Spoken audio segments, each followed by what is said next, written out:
don't anybody go anywhere, because we have our first writer interview live coming up with Rick Post after we finish with this block of stories. So don't go anywhere. He's going to come on live with us. He's so brave. We actually have his story up next, and he'll be joining us. Right. After we do his story. Absolutely. Which is And there's always going to be one or two stories every week that just straight up surprise us. And for me this week, it was Rick Post's Magnadine. Magnadine, yes, that's the title of it.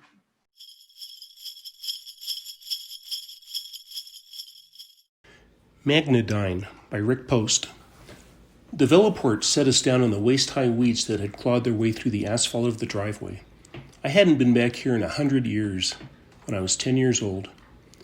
Now I had returned with my great-grandchildren, Amalazin, age 10, and Andreas, age 12, Amy and Andy. My granddaughter hated when I called them that. It sounded so old-fashioned. She also hated this field trip to my ancestral home. Whatever. Great-grandparents had a certain leeway in flaunting the wishes of their offspring. Great-grandkids needed to learn history. The doors of the Veloport slid open, announcing our arrival. I pushed through the weeds toward the front porch. The entire house leaned to the right, but it seemed sturdy enough for our brief inspection. You used to live here? Amy asked. My grandparents did, I said. Your great-great-great-grandparents or something like that. I used to visit.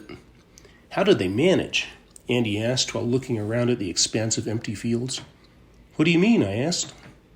Way out here. How? The nearest town was only 20 miles away. They had electricity, running water, and cars. Cars? Amy asked. Automobiles, Andy volunteered. Petroleum-fueled transportation. They ran on gas, I said. No, Grandpa. Gas is what they emitted, Andy said with the confidence of a 12-year-old. Gasoline is a petroleum-based liquid that powered them, I said. They called it gas. Gas in and gas out, Andy observed. I guess that's right. I took a key from my pocket and unlocked the door. Let's look inside. The door stuck and then creaked open. The house shuddered. I wondered if my first impressions of sturdiness were overly optimistic. Andy and Amy skirted past me, and decades of dust rose to greet them. It's so dark, Amy said. Andy entered the kitchen and opened a cabinet. He reached in and pulled out a plate. What's this? It's a plate, I said. A plate?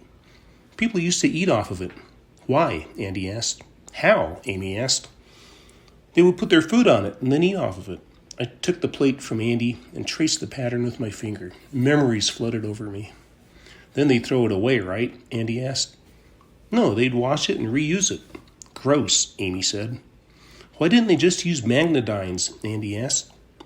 They didn't have the technology to create dishes from magnetic fields back then, I said. There were paper plates that they would use once and throw away. I've read about the waste, Andy said.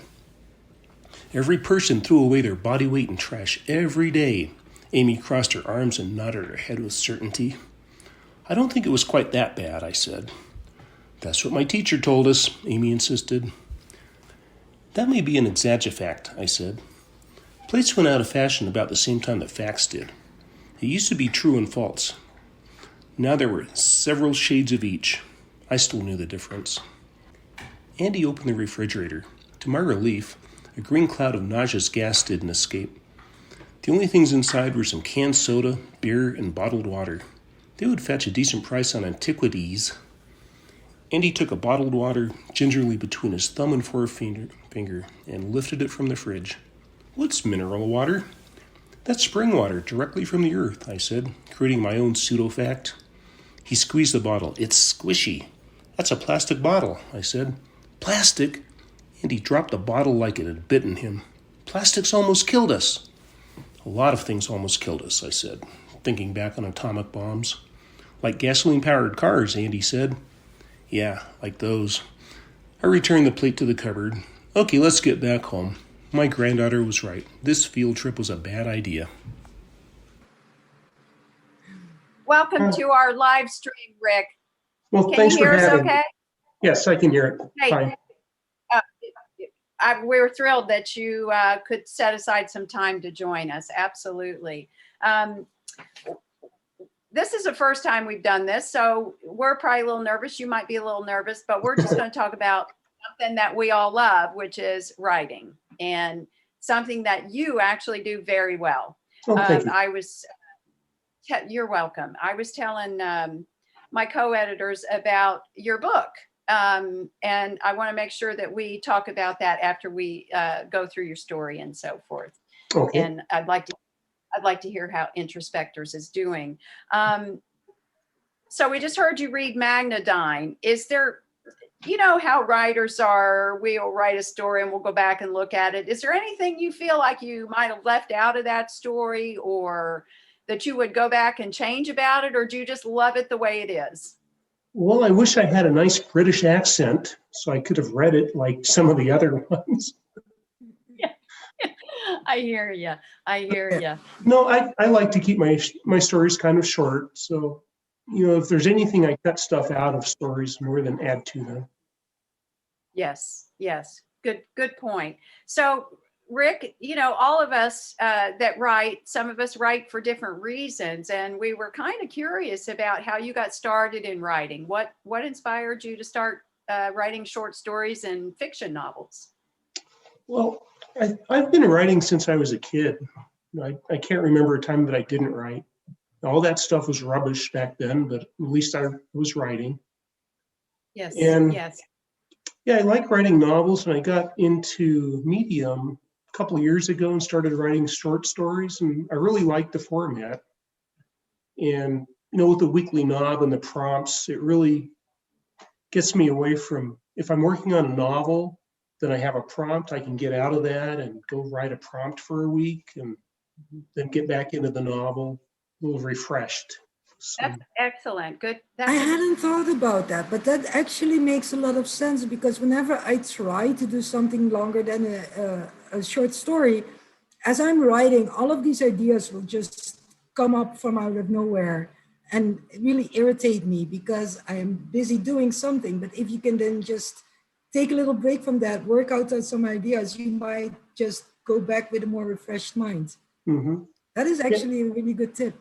And there's some things that I've had to cut out of my novel, and I found that I can work those into a short story, so I don't just have to throw them away. Oh, that's great. Good. I don't know any writer that throws anything out of their draft folders and so forth. It's actually, if you can take the time and go back through all those pieces and parts, you can come up with some great ideas that for starting a new project even. Mm-hmm.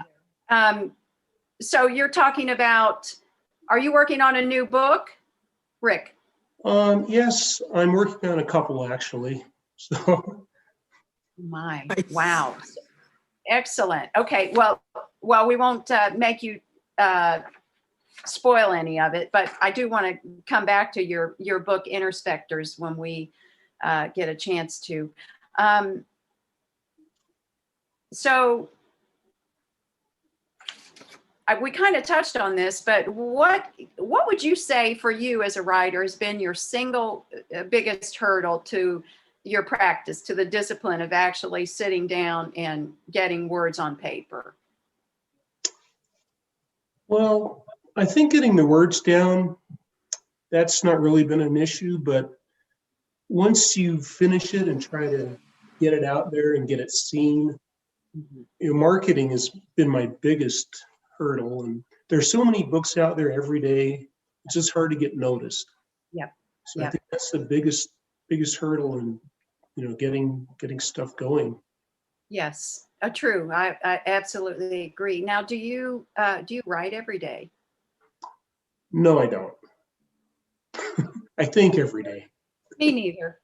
I've heard there's a lot of advice out there on writing, and there are many people that advocate writing every day, not waiting until the muse or inspiration strikes you, because actually sitting down and engaging in the practice could open that door to that and so forth. But personally, I've never been able to get myself to that place where I sit down and I suppose it's discipline that writers are really challenged at Mhm. cultivating that discipline to be able to write every day. I tried the National Novel Writing Month in November a couple of times, where you're kind of forced and held accountable for writing every day. I strangely didn't find it as helpful as it sounded at first glance. Like writing every day doesn't actually really improve your writing. I felt that finishing stories, like getting them on paper, looking them over, working with people and hearing feedback, finishing stories does much more for your craft than writing every day. Because I can write this shopping list every day. That doesn't mean that it's going to make me a better writer. Right. So I think it's much more to do with getting good feedback. Don't you all agree too that you have to set the time aside to read? Reading Oh, yes. Yes. is very important to me as a writer. I think, and can be very inspiring as well. Now, I don't do a lot of reading online, pretty much, except for our work with the Weekly Knob. But I don't read a lot online. I'm still a book person. Does that make me old? No, that makes you a person with access to bookstores. Because that is my problem, is I don't really have that much access to the bookstores. So that leaves me the internet and ebooks. Mm-hmm. So it's sometimes just, you have to read online because that's all there is. And I know that some people might have a preference for it, and that's great, but sometimes it's necessity. Sure. So, Rick, when you were developing a story for the plate prompt, Mhm. how did that work out for you? Where did you start? I mean, you went with the futuristic science fiction theme, which I love. We're all geeks in the room. We can speak freely. So, how did you get there? Can you share that with us a little bit? Sure. Yeah. With every prompt, I take the prompt. In this case, it was a plate, and you look for characteristics of a plate, like they're flat, they're round, they can break. You try to come up with something that might spark a story from that. And that wasn't working for me. So I started thinking about what different types of plates. And one that came to me was a commemorative plate, like you've seen your grandparents had on the walls. And I was thinking, what's the point? You can't eat off of it. And then I began to think, what will people think of our plates 100 years from now? They probably won't even use plates. They'll think it's gross. And that was the key. And I'm like, now I have something to write about. I love that. And that's such solid advice, Rick, to give developing writers about, especially about what we do. We're, the Weekly Knob is unique in throwing out an object. And I mean, that's not unique in itself for writers. I know people have been prompting writers for years, but just really trying to make those objects as ordinary as possible, that then you go through that process of how do I make that into a story and integrate it in a way that the story would collapse if you took it out. And so what you're saying is, when we start and we actually think about the object, sit down and think about it before you start writing, and the qualities and characteristics and you just start. I know a lot of people will use the internet and look up stuff, and that sort of starts that line of thinking going. But, that's the beginning of it. It still takes a commitment to a story, and to make a story that doesn't drop off in the middle or the end, that it's kind of full circle, that it's whole, like a plate. And I think that is a challenge for developing writers, but it is definitely not a challenge for Rick Post. That is true. What I really, that had me chuckling through the story is that the kids thought it was disgusting to eat off a reusable plate. Yeah. while they were so focused on clean living and not messing up the planet more than that. And we are getting this message over and over again: reuse, recycle, reuse. And then in the future, with different technology, reusing is something like, wait, really? You used it more than once? You washed it? Are you sure you washed it well? You know? Right. That was so funny to me. And another thing that was so funny, you kept into this theme that we have going of family. It was still there. It was still generations of family, just in a way that to me was completely unexpected. It was such a delight to read your story. Well, thank you. It is kind of amazing that we throw this prompt out there, and writers are obviously, they're not talking with each other, but we usually, in an edition, in a collection of stories each week, we get one or two emerging themes that come up that people will pick up on. And obviously with this one, there was a lot of family connotations and stories and so forth and references, which makes perfect sense to us. Your writing has been I lost my train of thought. Okay, it happens. Well, Rick, we want to know from you, actually, what is your favorite thing about submitting and writing stories and reading the Weekly Knob? What's your favorite thing about the publication? It's just a challenge. I'm kind of addicted to it because you get a new prompt every week, and it's a challenge to get your imagination going and in a different way. Because I try to write things that are unique, so it's kind of hard to do that every week. I don't send a submission every week because I just don't quite get the story every week. So yeah, the ones that I do submit, I'm proud of, and I like being challenged. Absolutely. And we love your stories. I always love to see a Rick Post story come into the queue. And as a matter of fact, I did want to talk a little bit about how long has Introspectors been available on Amazon? I can't remember when I bought a copy of it, and I am. Oh, thank you. You're welcome. Thank you. Also, before I forget, thank you for your patronage to the Weekly Knob. We super appreciate it. But as I'm one of those people that reads 3 or 4 or 5 books at a time, I'll have them going. So, but I'm not quite through Introspectors yet, so I can't spoil the ending. But I will say, it's excellent. It is wonderful reading. It's I love the idea that you took where these two people connect and they both have the same gift and they can hear each other's thoughts and so forth.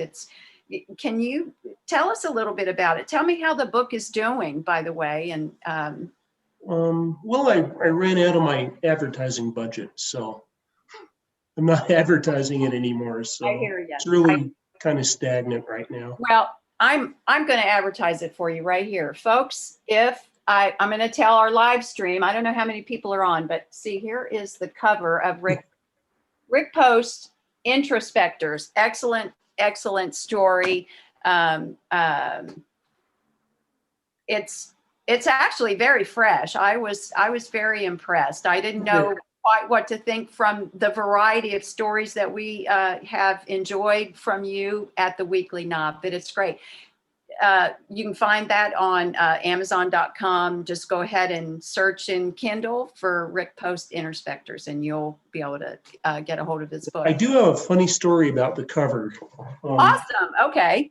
Okay, this is the paperback, and there's a gun down in the corner. And on yours, there is no gun. Oh, no, there isn't. And when I went to advertise it, they wouldn't let me do an advertisement with a gun used in a threatening manner. So I had to take the gun out of the cover for the advertising. I'll be darned. Well, I am speechless. How do you do thrillers? How do you do you can't have a gun pointing at anybody or in a threatening manner. So. Sounds like our experience with a few stories we tried to publish to our YouTube channel initially when we first had gotten off the ground, and YouTube censored us because of a few different things, but language or whatnot. We have a few colorful writers who use some colorful language, and they didn't like it. We got it worked out though. We have to put up some disclaimers and so forth, and so they know that it is fiction. And anyway, yeah, it's an interesting world we live in, and what a challenge for writers in wading into that pool of marketing themselves or trying to gain traction in a market that is absolutely flooded.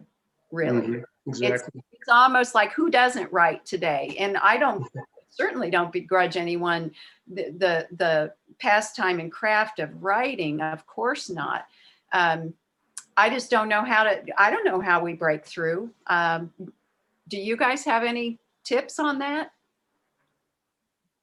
Not quite yet, but it is such an issue that I actually went back to university to study marketing, because I wanted those tools without spending whatever I could make on my writing on a marketing team. So I would much rather invest that in myself and then maybe help others in the future. But this is an issue. This is a real issue, and we're aware of it. And yeah, you can either, like you said, have a budget for marketing and then it runs out, and then what?